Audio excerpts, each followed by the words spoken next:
नमस्कार दोस्तों, स्वागत है आपका स्टेनो गुरुजी यूट्यूब चैनल। दोस्तों आज की वीडियो हम लोग प्रैक्टिस करने वाले खंड 2 के डिक्टेशन का अभ्यास करेंगे, जो कि 80 शब्द प्रति मिनट की स्पीड से होगा। जैसे कि आपको पता है कि हम लोग खंड 2 के डिक्टेशन का यहाँ पे क्रम वाइज प्रैक्टिस कर रहे हैं और इस क्रम में हमारा 21वां वीडियो है। इससे पहले हमने 20 वीडियो अपलोड किया। अगर आपने नहीं देखा है तो आप हमारे प्ले लिस्ट में जाएंगे, वहाँ पर आपका खंड 1 का भी मिल जाएगा, खंड 2 का भी मिल जाएगा। क्रम वाइज वीडियो आपको मिलेगा, आप उसको देख कर प्रैक्टिस कर सकते हैं, अपना स्पीड बढ़ा सकते हैं। वीडियो पसंद आए तो वीडियो को लाइक कर सकते हैं और अपने दोस्तों के साथ भी शेयर कर देना ताकि वो भी इसका लाभ ले सकें।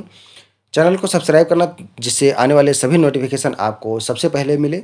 इसके अलावा दोस्तों अगर आप डेली डिक्टेशन चाहते हैं तो आप चाहें तो चैनल का मेंबरशिप ले सकते हैं, पेड ग्रुप को ज्वाइन कर सकते हैं। अधिक जानकारी के लिए आप हमें मेल कर सकते हैं। हमारी मेल ID है studyforstenographer@gmail.com। तो ज़्यादा समय ना लेते हुए चलिए स्टार्ट करते हैं।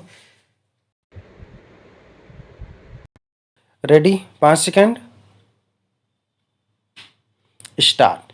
महोदय, कुछ लोग आज यह कहते देखे गए हैं कि राष्ट्रीय एकता अंग्रेजी के माध्यम से हो सकती है। कई लोगों की धारणा है कि अंग्रेजी निकाल दी जाए तो राष्ट्र टुकड़े टुकड़े हो जाएगा, वैज्ञानिक प्रगति रुक जाएगी। इससे बढ़कर भ्रामक विचार और कुछ भी नहीं हो सकता। मैं अंग्रेजी की उपादेयता को नकार नहीं रहा, किंतु हर जगह उसका वर्चस्व हो यह स्वीकार्य नहीं हो सकता।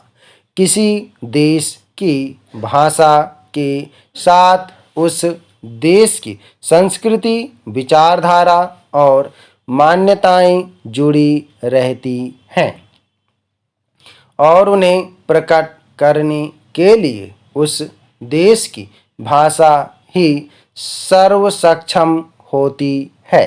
स्वतंत्रता के पूर्व राष्ट्रीय गौरव आम जनता को दृष्टि में रखकर किया जाता था।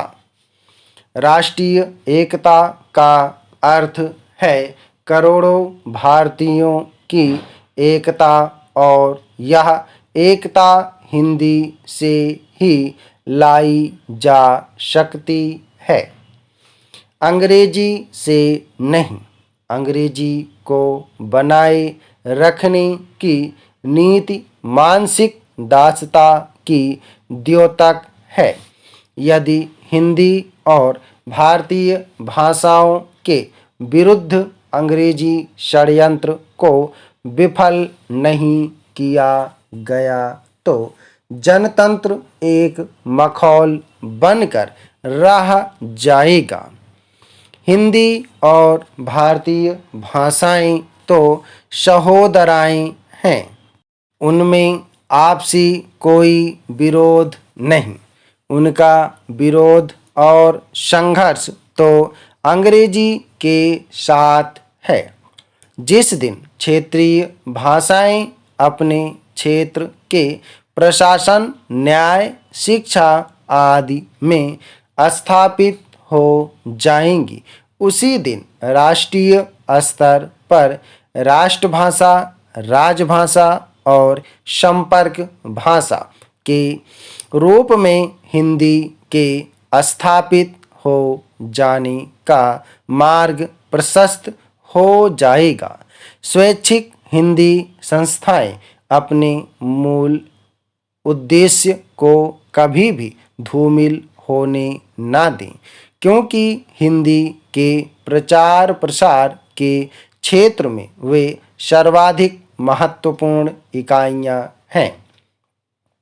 इस दृष्टि से मैसूर हिंदी प्रचार परिषद का यह कार्यक्रम श्लाघनीय है कि वह हिंदी के साथ कन्नड़ेतर जिज्ञासुओं के लिए कन्नड़ की प्रारंभिक और उच्च कक्षाएं एवं परीक्षाएं चला रही हैं। अपनी दैनंदिनी में भी हिंदी के साथ साथ कन्नड़ में दिन और तिथियां दी हैं। इस तरह के छोटे किंतु दिन दिन के व्यवहार में राष्ट्रभाषा और क्षेत्रीय भाषा साथ साथ गलबहियाँ डालकर चलें, इससे बढ़कर सुखद स्थिति और क्या हो सकती है। और प्रिय स्नातकों, आज का दिन आपका है और कल का दिन भी आपका ही होगा। विगत महीनों और वर्षों में आपने कठिन परिश्रम कर हिंदी रत्न अथवा हिंदी प्रशिक्षण की परीक्षाएं दी हैं, उत्तीर्ण हुए हैं। आपकी दीक्षा पूरी हो चुकी है। अब आप समाज और राष्ट्र की सेवा में समर्पित हो जाइए। भारतीय भाषा संस्कृति, उनकी रक्षा, उनका संवर्धन आपके हाथों सौंप दिया गया है। आप दायित्व का निर्वाह कर सकें, जीवन में सफलता पाएं, यही शुभकामना है। जिन्होंने हिंदी प्रवेश, हिंदी उत्तमा की परीक्षाएं उत्तीर्ण की हैं, वे और आगे बढ़ेंगे, पढ़ेंगे, यही आशा है। इस उद्देश्य की प्राप्ति हेतु स्वैच्छिक हिंदी संस्थाओं की विभिन्न परीक्षाओं को मान्यता प्रदान की गई है। अंत में इस गौरवपूर्ण समारोह में आपने मुझे आमंत्रित किया, उसके लिए पुनः धन्यवाद देता हूँ। उपाध्यक्ष महोदय, मैं इस बिल का समर्थन करता हूँ। मुझे खुशी है कि कृषि मंत्री एक क्रांतिकारी बिल लाए हैं, लेकिन दुख है कि जैसा बिल लाया जाना चाहिए था वह अभी तक नहीं आया है।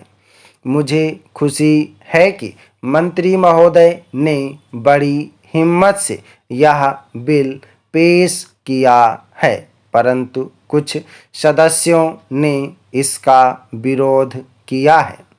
उन्होंने इस बात की ओर ध्यान नहीं दिया कि जब तक वनों को हम बचाकर नहीं रखेंगे और ज़मीन पर कब्जा करने की लोगों की जो भूख है उसको नहीं रोकेंगे, तब तक हम वनों को नहीं बढ़ा सकेंगे। देश की जो दूसरी सबसे बड़ी समस्या है वह है बेरोजगारी। उसे यही एक विभाग है जो सबसे ज़्यादा दूर करता है। आदिवासी लोगों को, गरीब और पिछड़े लोगों को वनों से ही रोजगार मिलता है। काफ़ी ऐसे लोग हैं जो 6 महीने वनों से ही फल फूल द्वारा भोजन करते हैं। मैं इस विषय में मंत्री महोदय का ध्यान आकर्षित करना चाहूँगा। मेरा क्षेत्र अंडमान निकोबार है जो बहुत हरा भरा है। वहाँ काफ़ी जंगल है, लेकिन उनको काटा जा रहा है। अगर इसको सही ढंग से रोकेंगे नहीं तो एक दिन ऐसा आएगा जब वर्षा भी वहाँ नहीं होगी। मैंने प्रधानमंत्री जी को इस विषय में जुलाई मास में एक पत्र लिखा था। उसमें मैंने कहा था कि हमारे यहाँ जंगलों की कुछ व्यवस्था की जाए। इसके बाद एक समिति बनी जिसको वहाँ जाकर सारी चीज़ों को देखना था। उसकी सिफारिश के अनुसार वहाँ काम होना था। इस समिति को बने हुए 6-7 महीने हो गए हैं, लेकिन यह समिति आज तक वहाँ नहीं जा सकी है।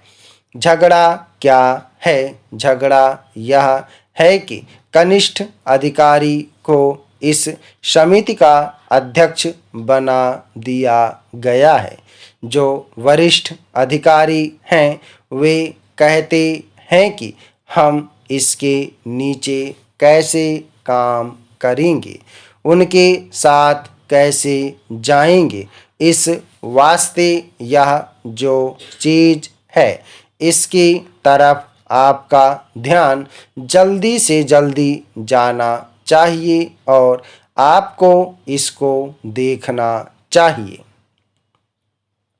हमारी जो अर्थनीति है वह वनों पर आधारित है। जो गरीब लोग हैं उनका गुजारा इन वनों से ही चलता है। समाप्त। ओके दोस्तों, आप लोग इसको प्रैक्टिस करिएगा। सभी लोग मैटर को प्रैक्टिस करेंगे, डिक्टेशन लिखेंगे, उसके बाद उसको रीडिंग करेंगे, देन ट्रांसक्राइब करेंगे। ठीक है, 80 शब्द प्रति मिनट की स्पीड से। पत्र लेखन संख्या 40 और 41 है, खंड 2 से है। उम्मीद है कि दोस्तों वीडियो आपको पसंद आया होगा, तो वीडियो को लाइक कर देना, और अगर अभी तक आपने हमारे चैनल को सब्सक्राइब नहीं किया तो प्लीज़ सब्सक्राइब करके नोटिफिकेशन बेल ऑन करना।